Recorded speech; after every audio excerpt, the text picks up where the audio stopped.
Welcome to Around the Weird. Here's your host, the museum curator of the strange and unusual, Mr. Nothing. Thank you, mysterious voice, and welcome back to Around the Weird, a booktube channel where I talk about all the unusual and out of the ordinary literature that I've found in my travels. Today, I want to talk about some poetry because it is Poetry Thursday, and I wanted to focus on a poem about what it means to be an American, and also it's a little bit about the national anthem.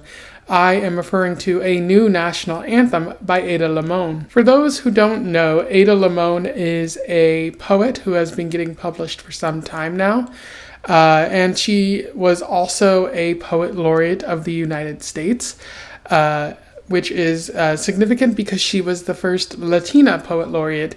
There hadn't been any Latina poet laureates before her, which is also pretty nice. A lot of people have said that she talks about what it means to be American, and a little bit about her life in her work. And some people have likened it to homilies, so sermons of a type. And I can see that a little bit in the poem that I'm talking about today. Seems like a pretty groovy poet that I was happy to find. So without further ado, let's talk about it. I will read it, do a little bit of analysis, and we will move on from there. A new national anthem. The truth is, I've never cared for the national anthem. If you think about it, it's not a good song. Too high for most of us with the rocket's red glare. And then there are the bombs. Always, always there is war and bombs. Once I sang it at a homecoming and threw even the tenacious high school band off key. But the song didn't mean anything, just a call to the field, something to get through before the pummeling of youth. And what of the stanzas we never sing? The third that mentions no refuge could save the hireling and the slave. Perhaps the truth is, every song of this country has an unsung third stanza. Something brutal snaking underneath us as we blindly sing the high notes with a beer sloshing in the stands, hoping our team wins. Don't get me wrong, I do like the flag, how it undulates in the wind like water elemental, and best when it's humbled, brought to its knees, clung to by someone who has lost everything. When it's not a weapon, when it flickers, when it folds up so perfectly you can keep it until it's needed, until you can love it again, until the song in your mouth feels like sustenance. A song where the notes are sung by even the ageless woods, the short grass plains, the Red River Gorge, the fistful of land left unpoisoned. That song that's our birthright, that's sung in silence when it's too hard to go on. That sounds like someone's rough fingers weaving into another's. That sounds like a match being lit in an endless cave. The song that says my bones are your bones, and your bones are my bones, and isn't that enough? So that was a new national anthem. In terms of analysis, there's a little bit worth talking about with this poem.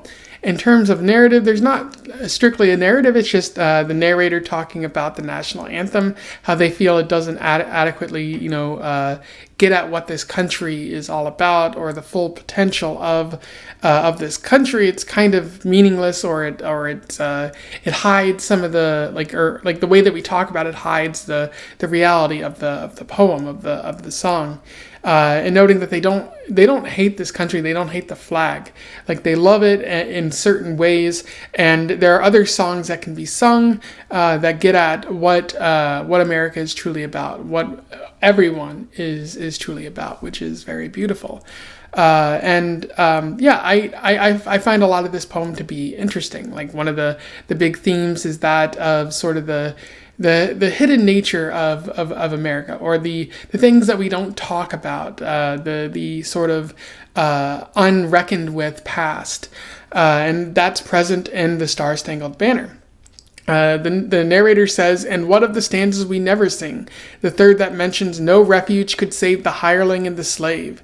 Perhaps the truth is every song of this country has an unsung third stanza, which is, remarkable insight to this song, or to this poem, about the Star-Spangled Banner, but about a lot of the songs that we sing for America. I, for one, did not know that the Star-Spangled Banner had a third verse. I had to go look it up, and it turns out, yes, that it does talk about the hireling and the slave. And rather than, move to a new sort of national anthem after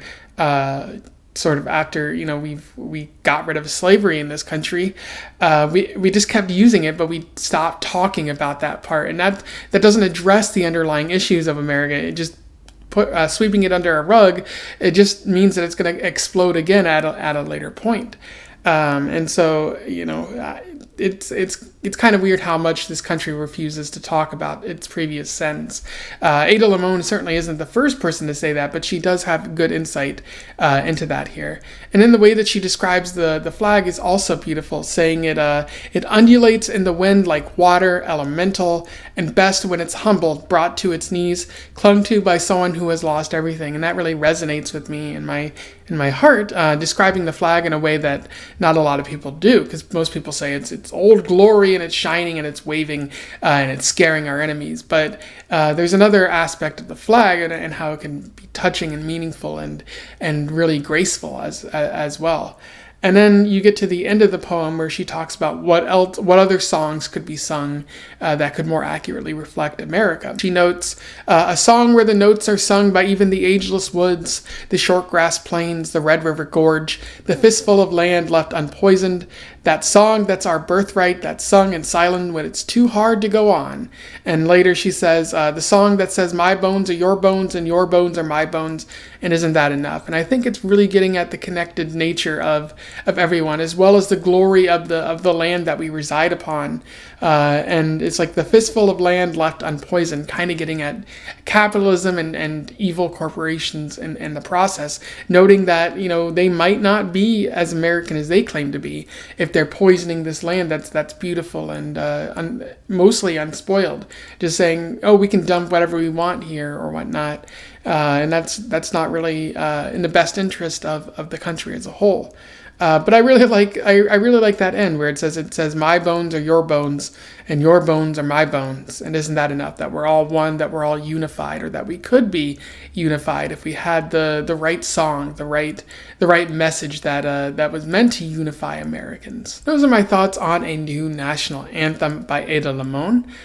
Pretty wonderful poem. Probably should have read it in July for the 4th of July, but I decided not to. I decided to read it about now. It's a very touching poem, and I definitely agree with many of the things that Ada Limón is saying in the poem. It's very, very touching and very energizing to get for you to believe in what could be like a better song out there, a better way to connect and unite everyone.